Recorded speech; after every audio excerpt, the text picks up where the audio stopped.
All right, folks, since we launched this show, we were always focused on Black-owned businesses. And what we've now done is partner with another Black-owned company to create a shopping site. So go ahead and put the site up. And so and again, so on this site, which you can access through Black Star Network, you can access through Roland Martin Unfiltered. It allows you to be able to shop these products. So it's shopblackstarnetwork.com, shopblackstarnetwork.com. And we're going to be featuring different guests every single day this week, but also every Tuesday in our marketplace segment, giving you an idea of these Black-owned products. We see what's happening with Target, these other companies ending their DEI efforts, not supporting Black-owned businesses. And so this is a way where you can actually support them directly. Well, a former educator turned her passion into purpose by launching a company that combines her two loves, teaching and coffee. Ezra Coffee is a premium brand where every blend tells a Black story. From 64th in Tulsa to Lord Baldwin, Jessica Taylor merged her love of coffee with her passion for empowering young people to finish college. For many young adults, financial holes put their degree completion at risk. Well, Jessica found a way to build a business and break financial barriers for students. She joins us right now. Jessica, how you doing? I'm well. How are you? And thank you for having me. So, look. The people, look, we know people drink coffee. And so why did you choose this avenue to go in? Yeah. So I grew up enjoying coffee with my siblings. So we started drinking coffee about 7 years old. We were dropped off at my grandparents' house. Oh, hell. Y'all probably have been ADHD from the beginning. Look, I understand my grandparents drink coffee every day. So I think I probably stopped at about 9. Praise the Lord. I ain't had coffee since, but I know exactly what you're talking about. They drank coffee. We drank coffee. Right. So you can imagine when we got back to Atlanta after summer break, my mom was like, what are these kids doing drinking coffee? So she calls my grandparents and it's a whole uproar. However, fast forward, I started traveling, noticed that coffee tastes different in different places.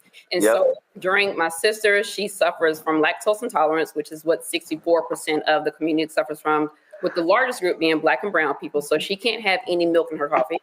She also has a soy and a nut allergy. So she can't do any of the other milk-based additives too. So we provide our mixed-based origins in which people can enjoy the taste of coffee with the boldness and low acidity without the bitterness of it as well. So all of our blends, we have an Ethiopian Sumatran, an Ethiopian Colombian, a Kenyan AA. We have a cognac flavored blend, candy yams, and all those different things as well too. And so when I started this, go ahead. Well, for folks who don't know, coffee was founded in Ethiopia. Correct. And it's the most exported item in the world as well, too. So when we think about that, I wanted to make sure we connected those things. So the one thing that we wanted to do within this coffee was we were founded in 2021. So this is the height of the pandemic, but it's also around the time where this erasure of Black history and critical race theory is going on. So I really wanted to combine that and also coffee, and where we're continuously telling the stories of Black people that are not rooted in adversity or slavery, but really kind of highlight the beauty of them. And so we have our 64th in Tulsa blend, which highlights the Civil Rights Act of 1964 in Tulsa, Black Wall Street. And we also have our Lord Baldwin, which honors Audre Lorde and James Baldwin. And then all of these blends tell the story of how these things came together on the back of the bags as well. So when did you launch it? What year did you launch the business? Yeah, we launched February 2021. And so you're now celebrating 4 years. Yes. Talk about how the business has grown, but also, what issues did you face?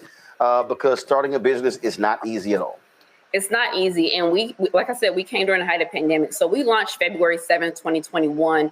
In March, we got a phone call from a representative from Target. And so in June, we were in the Target, their first accelerator program, their Forward Founders program. So we went from there, we were accepted that, we completed that program. Fast forward, we went to Amazon, we were on their platform. From there, we got picked up in retail. We were in HEB. From HEB, we went to Central Market. From Central Market, we went to Bridge Street Market. And now we just launched again in Fresh Market here in Texas. So within 16 months, we were on retail shelves. And within 2.5 months, we were in our first accelerator program for diverse founders. So we've grown pretty fast and done pretty well. Now, you're based where in Texas? We are in Houston, Texas. All right, cool. Good city. Me being a native of it as well. How large is your company in terms of employees?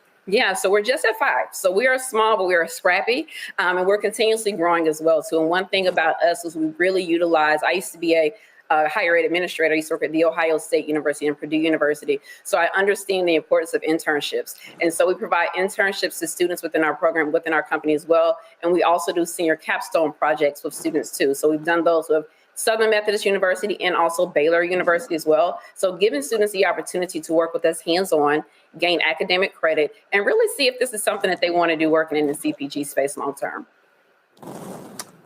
Questions from my panelists. Let's see here. Joe, Candace, Randy, which one of you is a rabbit coffee drinker? I am, but I'm going to qualify it by saying that I drink decaffeinated sometimes because the regular is kind of hard on my stomach. So I got a 2-part question.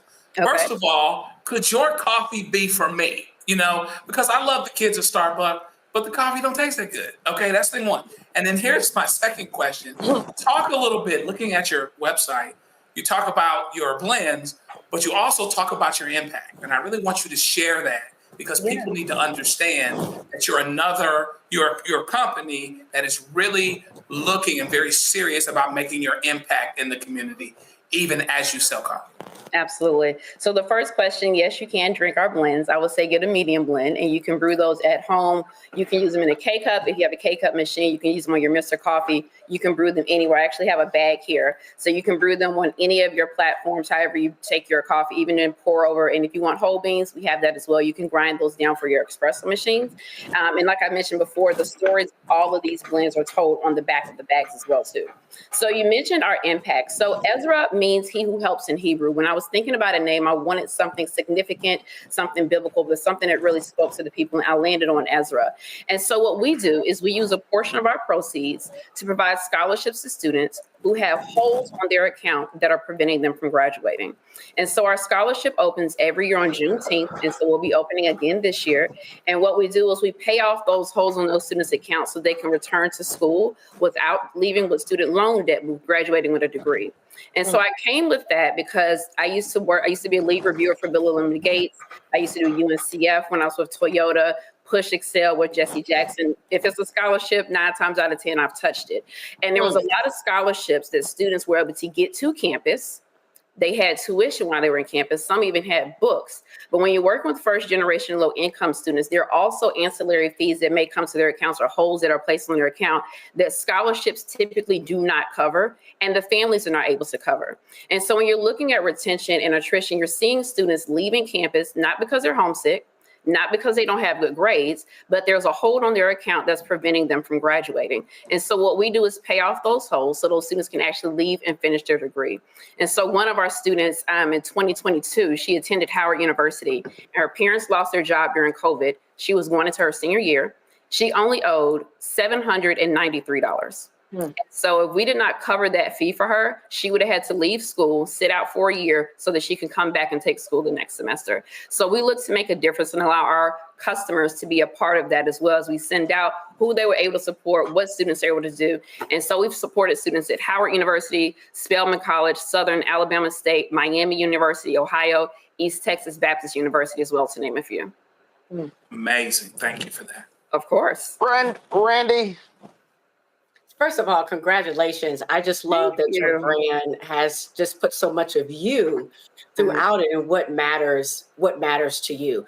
What's next? How do you see yourself? It seems that it's very important to you to work within your community or to elevate your community. So what is your vision to carry that even further? Yeah, so our goal, from my lips to God's ears, and us here being 2 or more gathered, is that we'll have a brick and mortar store and it will continue to expand our retail footprint. You know, the work that we do is great, but I want us to be able to award even more scholarships. I don't want us to actually have to be in a session where I have to send emails and tell parents, unfortunately, we can't help you this year. So I want us to continue to grow and to expand so that we're able to bless more students. We're able to provide more amazing blends and, more importantly, tell more unique stories.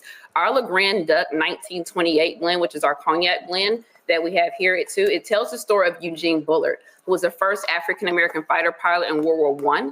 He wanted to open a club after the war, but he couldn't because he couldn't get alcohol because he was African-American. But his friend Josephine Baker was working for a cognac company as an ambassador.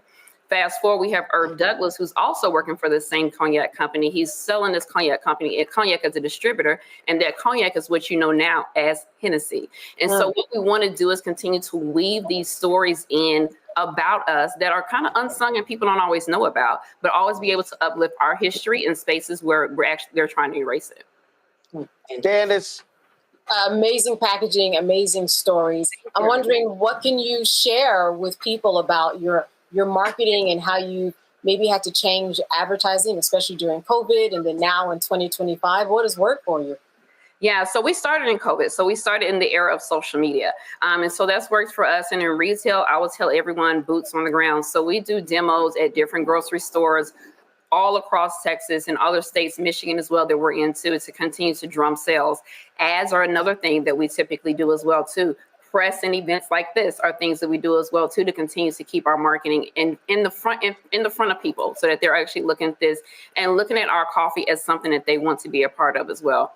And then we are the email kings. So we email our customers. We send out different recipes. Have you tried the candy Yams blend this way? Have you tried the cognac blend with making an old fashioned? So we do all these different things so where we can stay top of mind, but also let people know. And then most importantly, engaging the students. We even did a voters drive. So during voting season, we pulled up on different campuses. We were at Texas Southern and a few other college campuses, handing out free coffee, regardless of your affiliation. We just want to make sure that you were registered to vote, and more importantly, that you were participating in early voting. I love it. Thank you. All right. So, folks, it's Ezra Coffee. Yes. So go to shopblackstarnetwork.com. Again, shopblackstarnetwork.com for you to get access to it. Again, on the website, you'll see there are a number of Black-owned brands that we are supporting on there. You will see more of these interviews over the next days and several weeks. So let's go ahead and again, so shop blackstarnetwork.com and you can purchase Ezra Coffee. And so folks, y'all out there drinking coffee, so you should be supporting this premium Black-owned coffee brand. Jessica, we surely appreciate it. Thanks a lot. Thank you. Hello, I'm Isaac Hayes III, founder and CEO of Fanbase. Listen to what I'm about to tell you. The window to invest in Fanbase is closing. We've raised over $10.6 million of our $17 million goal. That means there's room for less than 6,370 people to invest in Fanbase for the average amount. The minimum to invest in Fanbase right now is $399. That makes you an owner in Fanbase today. Go to startengine.com/fanbase to invest. Why? Because current social apps have taken advantage of users for far too long, with content suppression, shadow banning, harmful racist content, and no real tools for monetization and equity. Fanbase has over 1.4 million users and counting, allowing anyone to reach all their following and monetize their content from day one. Social media is the new TV, and whoever owns the apps that distribute that content have the opportunity to own potential billion-dollar companies. While big platforms with uncertain futures are failing to serve their users, Fanbase is stepping up to fill the gap. Don't wait until it's too late. Invest now, invest for yourself and your future. Go to startengine.com/fanbase and own the next generation of social media.